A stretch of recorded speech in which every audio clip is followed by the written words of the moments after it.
시청자 여러분, 오늘은 정말 중요한 이야기로 문을 열어보겠습니다. 우리 모두의 관심사죠. 끊임없이 논란의 중심에 서 있는 김건희 특검팀이 국민의힘 당원 명부를 확보하기 위해 무려 3번째 압수수색을 시도했다는 소식인데요. 이 상황 그냥 지나칠 수 없죠. 자세히 들여다보면서 함께 생각해볼 점들을 짚어보겠습니다. 일단 팩트부터 정리해볼게요. 김건희 특검은 지금 통일교 신도들의 국민의힘 집단 입당 의혹을 아주 심도 있게 들여다보고 있습니다. 이 의혹의 실체를 파헤치기 위해 오늘 오전부터 국민의힘 당원 명부를 관리하는 데이터베이스 업체와 국민의힘 당사에 대한 압수수색에 다시 나선 겁니다. 구체적으로는 오전 10시 30분쯤 서울 여의도에 있는 데이터베이스 관리 업체에 대한 압수수색이 있었고, 비슷한 시각 국민의힘 당사에도 찾아가 당원 가입 관련 자료를 요구했습니다. 이 조사는 공교롭게도 통일교 한학자 총재에 대한 특검 조사가 있었던 바로 다음 날 이루어진 겁니다.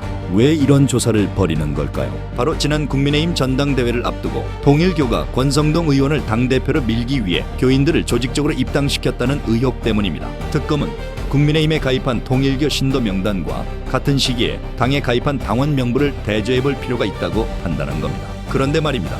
이게 벌써 3번째 시도입니다. 지난달에도 2번이나 압수수색을 시도했지만 그때마다 국민의힘의 거센 반발에 부딪혀 무산되었죠. 오늘도 상황은 크게 다르지 않아 보입니다. 송원석 국민의힘 원내대표가 직접 소속 의원들에게 당사로 모여 압수수색을 막아달라고 요청한 만큼 만만치 않은 저항이 예상되고 있습니다.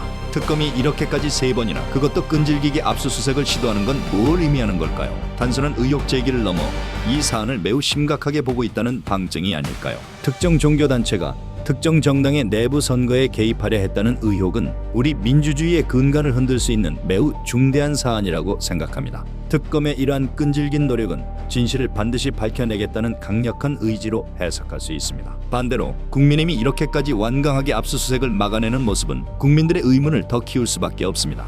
만약 정말 숨길 것이 없다면 투명하게 당원 명부를 공개하고 수사에 협조해 의혹을 해소하는 것이 오히려 국민들의 신뢰를 얻는 현명한 방법이 아니었을까 하는 아쉬움이 남습니다. 대체 무엇 때문에 이렇게까지 반대하는 것일까요? 당당하게 공개하고 수사에 협조해서 의혹을 말끔히 씻어내는 것이 더 지혜로운 대처가 아닐까 하는 생각이 듭니다.